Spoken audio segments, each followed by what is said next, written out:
pembahasan yang sangat penting karena terkait dengan tanggung jawab kita masing-masing, begitu pula tanggung jawab kita dan keluarga kita.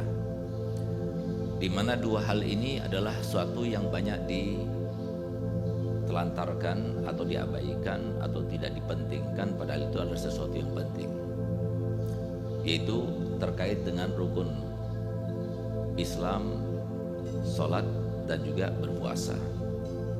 Sholat dan puasa Ramadan ini merupakan dua rukun daripada rukun Islam. Setiap muslim harus menjalankannya. Tetapi karena keterbatasan seseorang, maka bisa jadi dia itu tidak mampu untuk melaksanakan sholat pada waktunya. Begitu pula puasa pada waktunya, sehingga kemudian keluarlah waktu sholat tersebut atau waktu untuk berpuasa, dan wajib dia untuk menggodoknya. Tapi sebelum kita itu membahas bagaimana cara menggodoknya dan sebagainya, kita harus membahas bagaimana cara atau bagaimana kita menanggulangi mereka yang meninggalkan sholat 5 waktu. Yang pertama kali yang harus kita ketahui bahwasanya sholat 5 waktu ini adalah suatu pekerjaan yang diwajibkan Allah Ta'ala, yang merupakan rukun yang paling utama di antara rukun-rukun Islam. Bahkan para sahabat Nabi menjelaskan perbedaan antara kita dengan yang bukan dari golongan kita, yaitu muslim dengan kafir, itu adalah sholatnya.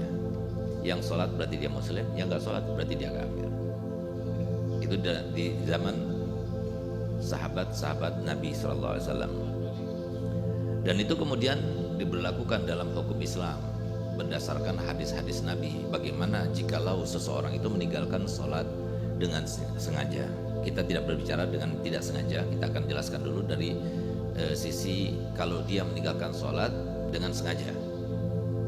Kalau dia meninggalkan sholat dengan sengaja, tidak terlepas daripada dua keadaan.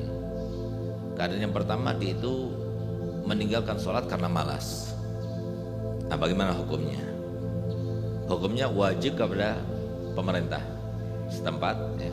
Itu yang paling utama, karena memang ini adalah, jadi sekali lagi, pemerintah di sini kewajibannya itu bukan hanya mengurusi masyarakat itu dalam urusan dunianya, tapi juga urusan agamanya.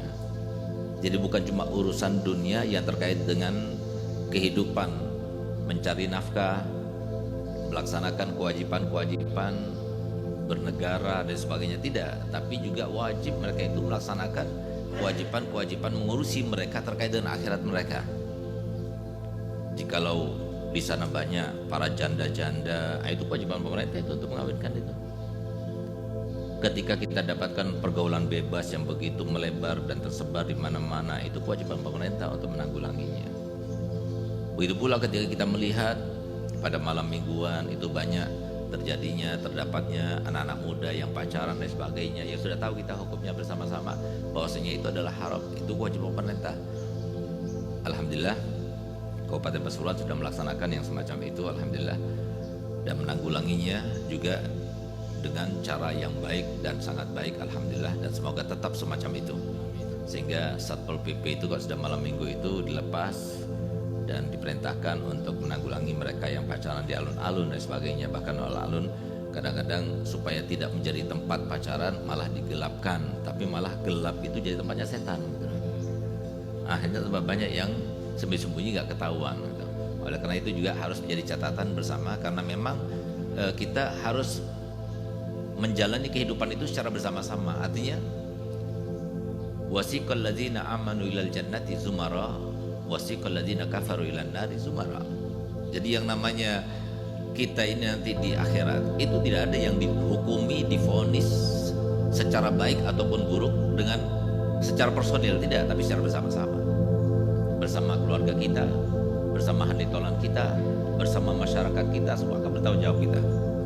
Nah, oleh karena itu maka segala sesuatu yang bisa menyebabkan kita nanti akhirnya bertanggung jawab di depan Allah Ta'ala, maka itu semuanya akan dimintai pertanggung jawabannya oleh Allah Ta'ala.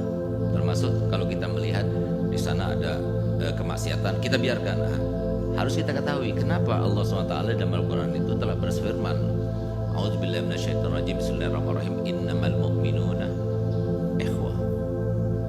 Ketahuilah bahwasanya yang namanya mukmin satu dan mukmin yang lain itu adalah saudara. maksud dari persaudaraan ini adalah ku anfusakum wa ahlikum naro, jagalah diri kalian dan juga saudara-saudara kalian, keluarga kalian itu termasuk saudara-saudara kita.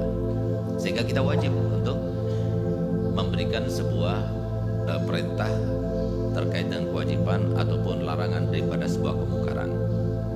Oleh karena itu, maka jika seorang daripada kaum muslimin itu tidak sholat, kewajiban daripada pemerintah untuk mengingatkannya. Terutamanya di sini ya, mungkin alhamdulillah tempat Bapak Saiful Hadi datang tempat kita. Jadi ini kewajiban daripada beliau, karena dan juga termasuk kewajiban para ulama dan para pemerintah yang terkait dengan keagamaan kita ini, untuk supaya memerintahkan kepada si muslim ini yang meninggalkan sholat karena malas ya, ataupun karena sengaja tidak mengakui atau mengingkari kewajiban sholat, untuk bertobat. Itu yang pertama. Kalau sudah suruh bertobat tidak mau, maka hukumnya kita beri waktu. Kalau dia itu meninggalkan sholat 5 waktu karena malas, suruh tobat dengan cara dia itu cepat-cepat melaksanakan sholat. Kalau dia nggak mau, kita beri waktu sampai waktu sholat yang kedua, kalau bisa dijamak, atau sampai habisnya waktu sholat kalau tidak bisa dijamak. Berarti kalau semua bisa dijamak antara duhur sama asar, antara maghrib dengan isya. Maghrib dia meninggalkan, kita perintahkan untuk bertobat supaya melaksanakan sholat pada waktunya.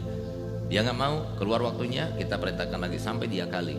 Nggak mau, kita peringatkan lagi, bakal dipenggal kepalanya kalau seumpama dia tidak mau melaksanakan sholat. Nggak mau juga sampai masuk waktu maghrib, maka kemudian dipenggal kepalanya dengan sabetan pedang. Tapi itu bukan, ini kita berbicara terkait dengan hukum ya. Jadi hukum Islam itu seperti itu.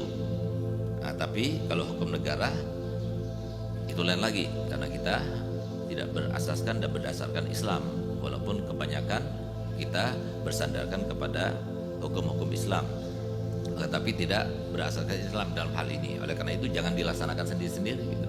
Bisa kacau negara ini gitu ya. Jadi artinya itu hukum yang diterapkan di dalam zaman Nabi kita Muhammad SAW seperti itu. Kemudian kalau dia itu mengingkari, kalau seumpama dia itu dipenggal dalam keadaan muslim, dia meninggal sehingga dia dikuburkan di kuburan kaum muslimin. Jadi supaya kita tahu ini loh besarnya pengaruh akibat daripada orang yang meninggalkan sholat itu, karena memang suatu kewajiban daripada Allah SWT. Tapi kalau dia itu meninggalkan sholat karena bukan malas, tapi karena sengaja dia itu mengingkari kewajibannya, berarti dia itu telah keluar daripada agama Islam. Kalau dia mengingkari, karena termasuk daripada yang mengkaitkan seseorang dengan keislaman itu adalah keimanan. Di antaranya adalah iman dengan rukunnya, iman dengan rukun Islam, iman juga dengan rukun iman. Nah, kalau dia itu mengingkari berarti dia keluar daripada Islam, sehingga wajib dia itu diminta untuk bertobat. Bertobatnya dengan cara masuk ke dalam agama Islam lagi. Kalau dia itu mau mengucapkan 2 kalimat syahadat, sudah kita perintahkan dia sholat. Tapi kalau dia nggak mau juga, atau dia mau tapi kembali lagi, mau kembali lagi, nggak apa-apa. Tapi kalau sudah 3 kali berulang, kita wajib memberikan takzir kepada dia. Nah, kemudian kalau seumpama dia tetap saja tidak mau, maka dipenggal dalam keadaan kafir setelah lewatnya sholat yang bisa dijamak itu, atau habis waktu sholat yang tidak bisa dijamak itu, sholat subuh yang tidak bisa dijamak. Nah, itulah terkait dengan sholat.